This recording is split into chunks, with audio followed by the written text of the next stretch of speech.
How is a wave front defined? Use Huygens construction to draw a wave figure showing the propagation of plane wavefront at the interface of two media.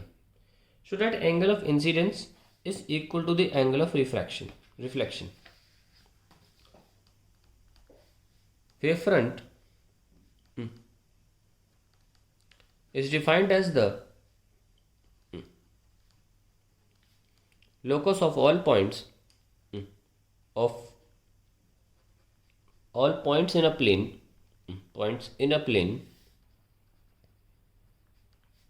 vibrating in same phase.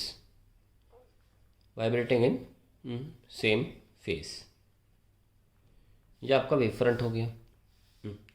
Using Huygens construction draw figure showing the propagation of plane wave reflecting at the interface of two media.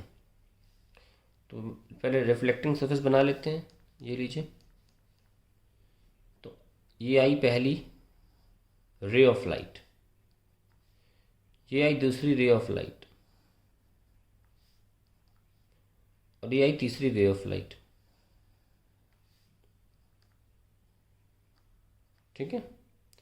तो अब हम सबसे पहले wave front बनाएंगे जो कि ray of light के 90 degree पर होती है. ये वेव फ्रंट है.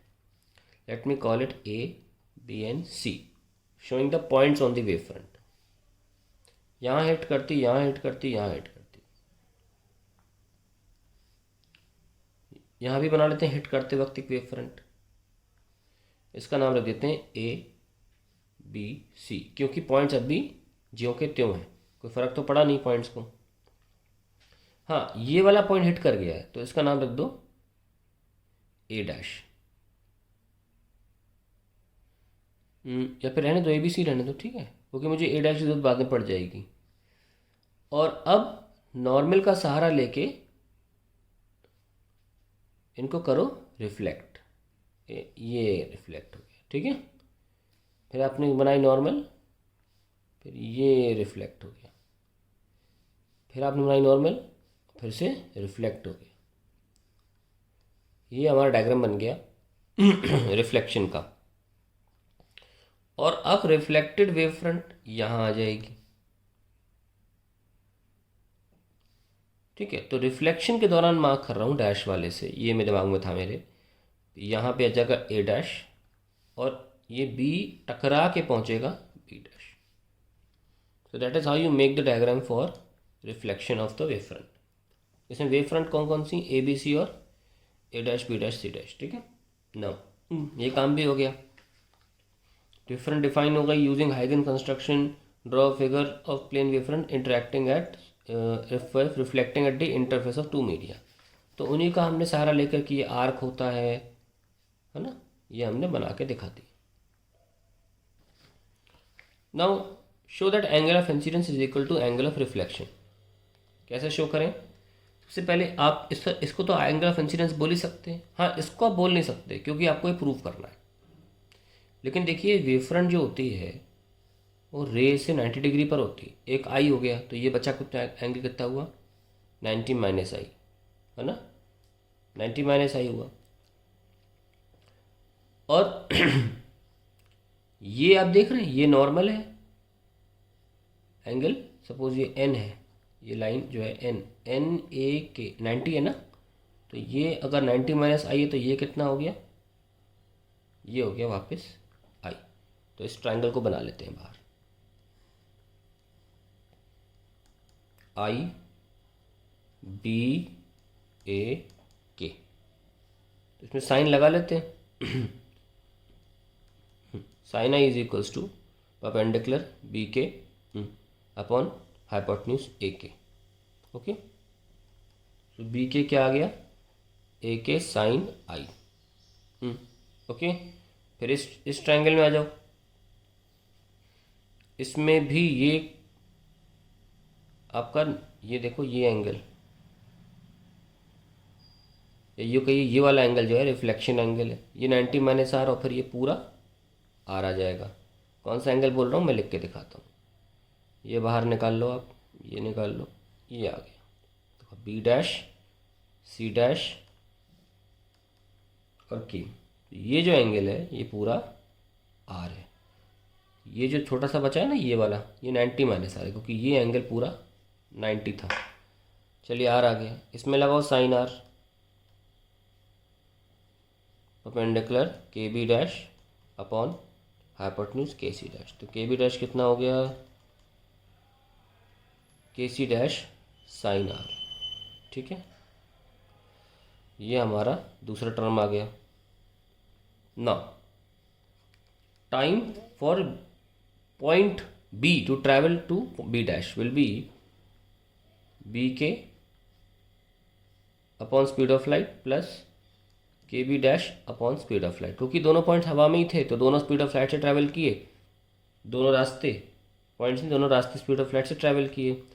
तो आप इनको जोड़ के भी लिख सकते हो, सॉरी इनटू बी के plus K B dash. Okay, ना टाइम आ जाएगा 1/c, बी के कितना आया ए के साइन आई, और ये कितना है के बी डैश के सी डैश साइन आर। चलिए ये भी आ गया, एक स्टेप और बढ़ा लेते हैं, ए के साइन आई प्लस के सी डैश की जगह लिख सकते हैं ए सी डैश माइनस ए के साइन आर।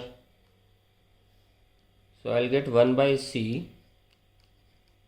ए के कॉमन ले लें, ए के साइन आई minus sine R plus 1/c, bracket ही अलग कर रहा हूँ मैं, ए सी डैश अकेला बचेगा, ए सी डैश साइन आर। ये भाई टाइम आ गया। अब ज़रा नोटिस करिए, अगर ये पॉइंट बी ना हो कि कहीं और होता, यहाँ पे कहीं होता, तो रे ऑफ लाइट ऐसे जाती है ना, और फिर टकरा के पहुँचती इस पे, तो फिर हमारा जो पॉइंट है उसको इस वेव फ्रंट पे पहुंचने में सेम टाइम ही लगना चाहिए, क्योंकि वेव फ्रंट पे जो पॉइंट्स हैं वो जुदा नहीं हो सकते। तो चाहे आप बी ले लें, चाहे आप ये वाला पॉइंट ले लें, इसको भी पहुंचने में उतना ही टाइम लगना है। लेकिन ये देखिए कि इस सरफेस पे हिट कहाँ करेगा, यहाँ कहीं करेगा ना।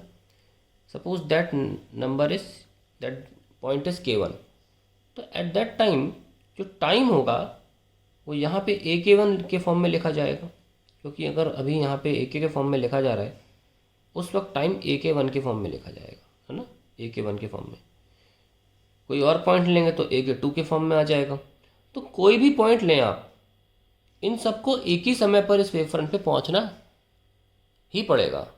इसका मतलब टाइम AK1 हो, चाहे AK हो, चाहे AK2 हो, कुछ भी हो, टाइम उस पर डिपेंड ही नहीं कर रहा। टाइम डिपेंड ही नहीं कर रहा कि ये डिस्टेंस क्या है on the surface of the reflecting surface, यानी कि time is independent of this distance. लिख लेते हैं, t is independent of AK, therefore the term containing AK must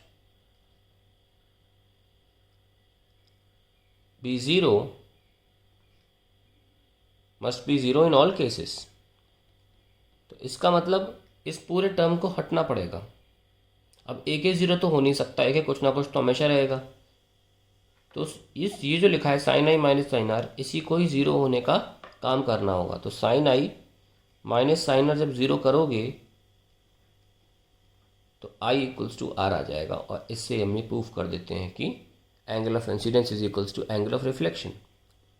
ध्यान रहे यहाँ पे हाइगेंस का यहाँ इस्तेमाल हुआ है कि पॉइंट्स ऑन वेव फ्रंट कभी भी जुदा नहीं होंगे, हमेशा वेव फ्रंट पे ही रहेंगे, रिफ्लेक्शन के बाद हो चाहे रिफ्रैक्शन के बाद हो, दोनों केसेस में ABC हमेशा पॉइंट्स ऑन वेव फ्रंट ही रहेंगे, जुदा नहीं हो सकते। और इसी बेसिस पर हमने बोला कि टाइम इस डिस्टेंस पर डिपेंड नहीं कर रहा, क्योंकि अलग अलग पॉइंट्स के लिए सरफेस पे ये टाइम अलग अलग होगा। So that is the answer to the question.